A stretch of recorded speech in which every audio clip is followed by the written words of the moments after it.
Hello प्यारे बच्चों, welcome to my YouTube class.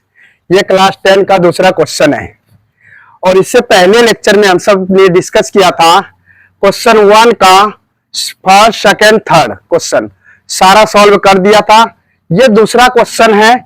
दूसरा क्वेश्चन में बोला गया है दर्शाइए कि कोई धनात्मक विषम पूर्णांक 6 क्यूब प्लस 1 या 6 क्यूब प्लस 3 या 6 क्यूब प्लस 5 के रूप का होता है या नहीं, यह दर्शाना है। जहां क्यू कोई पूर्णांक है, पूर्णांक का मतलब तो समझ में आता है ना, 0 1 प्लस में या 1 माइनस में, कोई भी संख्या हो, 0 भी होना चाहिए, प्लस वाला भी होना चाहिए, माइनस वाला भी होना चाहिए, उसे पूर्णांक कहते हैं। तो वही बोला क्यू क्या है, पूर्णांक है। तो इसमें बताना है कि इस रूप का होता है या नहीं। तो हम सब इस क्वेश्चन को कैसे शुरुआत करेंगे, इस प्रश्न का हल कैसे शुरुआत करेंगे वो सीखते हैं। तो सबसे पहले लिख लेना है हल। हल लिखकर अब हम सब क्या करेंगे कि कोई विषम धनात्मक पूर्णांक, विषम धनात्मक पूर्णांक कौन सा होता है उसको मान लेना है। माना कि यहां पर लिखना है, माना कि धनात्मक विषम धनात्मक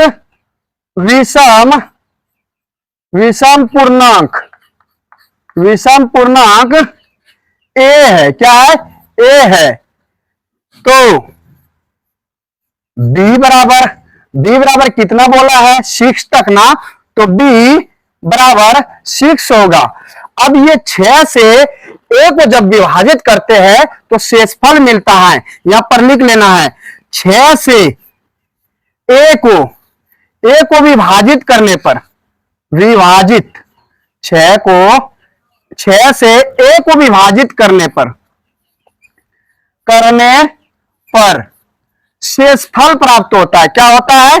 शेषफल प्राप्त होता है। तो यहां पर लिख लेना है शेषफल विभाजित करने पर शेषफल, जिसको r बोलते हैं, r प्राप्त होता है। क्या होता है? 6 से डिवाइड करेंगे, या तो घट के बराबर 0 आ जाए, या तो 1 आ जाए, या 2 आ जाए, या 3 आ जाए, या 4 आ जाए, या 5 आए। 20 से ज्यादा नहीं आ सकता है शेषफल। अगर 6 से विभाजित करेंगे तो इससे ज्यादा नहीं आएगा।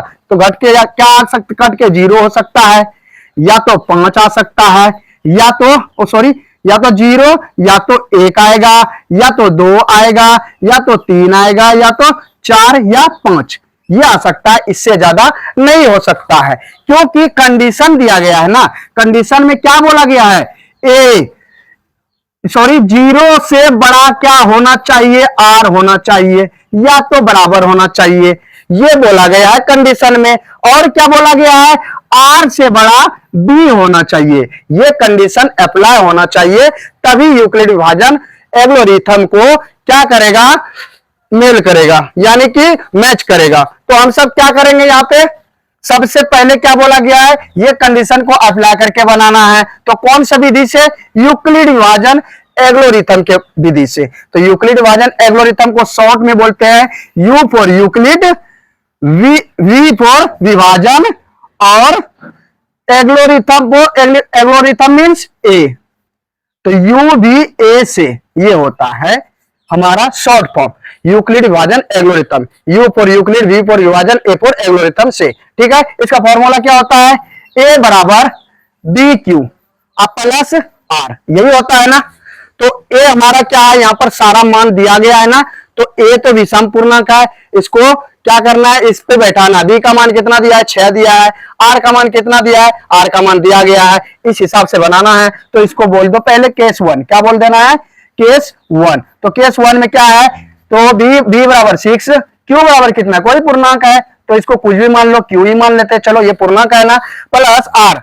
आर क्या है हमारा, आर तो 0 है ना, पहला देखो, पहला आर क्या है, 0, तो इसको बराबर में लिखते हैं 6 क्यू, और 0 का तो कोई वैल्यू नहीं। ये हमारा पहला केस आ गया। अब दूसरा केस कैसे लाएंगे, तो इधर बना देते हैं दूसरा केस को। दूसरा केस क्या होता है, तो यहां पर लिखते हैं केस 2। केस 2 में क्या है, तो केस 2 में फिर वही लिखना है, ए बराबर बी क्यू प्लस आर। तो ए कितना है हमारा, ए तो विषम पूर्णांक है ना, तो बी 6 है, क्यू वैसे रह जाएगा, पूर्णांक है, प्लस आर कितना हो जाएगा 1 हो जाएगा। चलो दूसरा केस हो गया। केस 3 में लिखते हैं। केस 3 में क्या है हमारा, केस 3 में तो देखते हैं ए बराबर B Q plus R.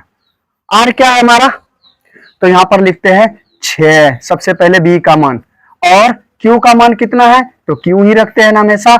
Are का मान क्यों रखते हैं, क्योंकि वहां पर पूर्णांक बोला गया ना, कुछ भी इसका मान बैठा सकते हैं, लेकिन बोला गया इस रूप का लिखने के लिए, इसीलिए क्यू का कोई मान नहीं रखते। यहाँ बोल दिया कोई पूर्णांक है, 1 2 कुछ भी बैठा सकता है इसमें, ठीक है। हमेशा प्राप्त होगा क्या में, अगर तो यानी कि विषम होगा तो विषम ही प्राप्त होगा, और सम होगा तो सम ही प्राप्त होगा, ठीक है। तो वैसे अभी कंडीशन भी दिखा देंगे कि कैसे क्यू का मान रखा जाता है। तो आर का मान कितना है, आर का मान दूसरा, पहला कितना रखे थे 0, और दूसरा 1, और तीसरा क्या रखना है 2। चलो दूसरा रूप हो गया। केस थर्ड में जाते हैं। केस थर्ड में क्या होता है, केस थर्ड ये हो गया हमारा। केस थर्ड में क्या है, ए बराबर B Q plus R, B का मान 6, फिर क्यू, और फिर क्या है प्लस में आर, आर कितना हो जाएगा 2 हो गया, अब 3 हो जाएगा, ठीक है। शेषफल 3 है ना, 4 5 तक निकालना है, ठीक है। इसको इरेज करते हैं, ठीक है। सो केस 5, अब केस 5 होगा। केस 5 में हमको क्या रखना है, तो बच्चों ये केस 5 होगा। इससे पहले इरेज जो कि केस 4 था, नहीं उस जगह थर्ड डाला गया था, गलती से 4 कर लीजिएगा, ठीक है। तो केस 5, केस 5 में क्या हो जाएगा, ए बराबर बी क्यू प्लस आर, तो बी का मान कितना है 6, और क्यू अब प्लस आर का मान कितना हो जाएगा 4 हो जाएगा। तो ये केस 5 हो गया। अब इसके बाद केस 6, चलो केस 6 में क्या होगा बच्चों, तो केस 6 में हो जाएगा हमारा ए बराबर B Q plus R, B का मान 6, क्यू प्लस आर का मान 5। यहां तक हमारा कंप्लीट हो जाता है। इसके बाद आंसर लिख देंगे। आंसर क्या लिख देंगे, पहला एक बार मान आया था ना, विषम बोला गया है ना, विषम पूर्णांक लिखना है, धनात्मक विषम पूर्णांक। विषम पूर्णांक का मतलब क्या होता है, ये पूर्णांक बोला गया था ना, क्यू क्या है पूर्णांक है, इसको समझ सकते हैं। क्यू का पूर्णांक, पूर्णांक मतलब कोई भी मान रख सकते हैं ना, तो कोई भी मान रख देते हैं। क्या रख देते, मान लो 6Q है, क्या है 6Q है, और बराबर में विषम पूर्णांक करेंगे। क्या करेंगे, विषम पूर्णांक। विषम पूर्णांक क्या होता है, इसका 1 होता है ना, विषम पूर्णांक 1 होता है ना। अब इसका मान कुछ भी रख दो, चलो सम में रख देते, मान लो सम रख दिए, इसका क्यू का मान सम रख दिए 2, अब प्लस 1 बराबर कितना हुआ बताओ तो, 6 दूनी 12 1 13, अब 13 हो रहा है। देखो विषम प्राप्त हो रहा है ना, विषम प्राप्त हो रहा है ना, इसीलिए बोला था क्यू जो है पूर्णांक का कोई भी मान रखो, अगर विषम के जगह पे प्रूव करेंगे तो विषम ही प्राप्त होगा, ठीक है। शेषफल अगर विषम जोड़ देंगे तो ये क्या है, शेषफल विषम है, इसलिए हमें क्या प्राप्त हुआ, विषम हुआ। तो इसको, इसका आंसर लिखने के लिए कैसे आंसर लिखेंगे, तो क्या लिखेंगे 6, तो हमें प्राप्त होता है, तो हमें प्राप्त होता है, प्राप्त होता है, क्या प्राप्त होता है 6Q, क्या होता है 6Q प्लस 1, 6Q प्लस 3, और 6Q प्लस 5, ये तो प्राप्त हुआ ना। इनमें से विषम अगर ढूंढेंगे तो ये होगा ना, तो हमें प्राप्त होता है कौन सा, विषम पूर्णांक, ये ना विषम पूर्णांक है, तो आंसर हमारा यही ना हो जाएगा, ये आंसर हो जाएगा। तो चलिए बच्चों अब देखते हैं तीसरा क्वेश्चन। तीसरा क्वेश्चन में क्या दिया गया है, पूरी क्वेश्चन को सही से पढ़ लेंगे फिर इसको हल करेंगे। किसी परेड में 616 सदस्यों वाली एक सेना की टुकड़ी की 32 सदस्यों वाले एक आर्मी बैंड के पीछे मार्च करना है। दोनों समूह के समान संख्या वाले स्तंभों में मार्च करना है। उन स्तंभों की अधिकतम संख्या क्या है जिसमें वे मार्च कर सकते हैं। तो ये बोल रहा है क्या अधिकतम संख्या क्या हो सकता है, वो अधिकतम संख्या क्या है, तो हमारा एचसीएफ निकालने बोल रहा है। ये क्या बोल रहा है, एचसीएफ निकालने, जो दोनों से विभाजित हो जाए, दोनों विभाजित हो जाए, वो बड़ी संख्या निकालो जो दोनों विभाजित हो जाए। तो क्या निकालेंगे हम, एचसीएफ का विधि बताया गया ना हमें, कौन सा विधि, तो वो यूक्लिड विभाजन एल्गोरिथम, उसी विधि से निकालना है ना। तो इसमें सबसे पहले क्या करते हैं, मान लेते हैं क्या दिया गया है, दिया गया है क्या क्या दिया गया है, तो लिखते हैं यहां पर दिया गया है, दिया गया है। तो हल लिखना है तो लिख लीजिए, क्या लिखेंगे, हल। दिया गया है, क्या दिया गया है, तो हमारे पास a बराबर 616 दिया गया है, और b बराबर कितना दिया गया है, b बराबर दिया गया है 32, b बराबर 32।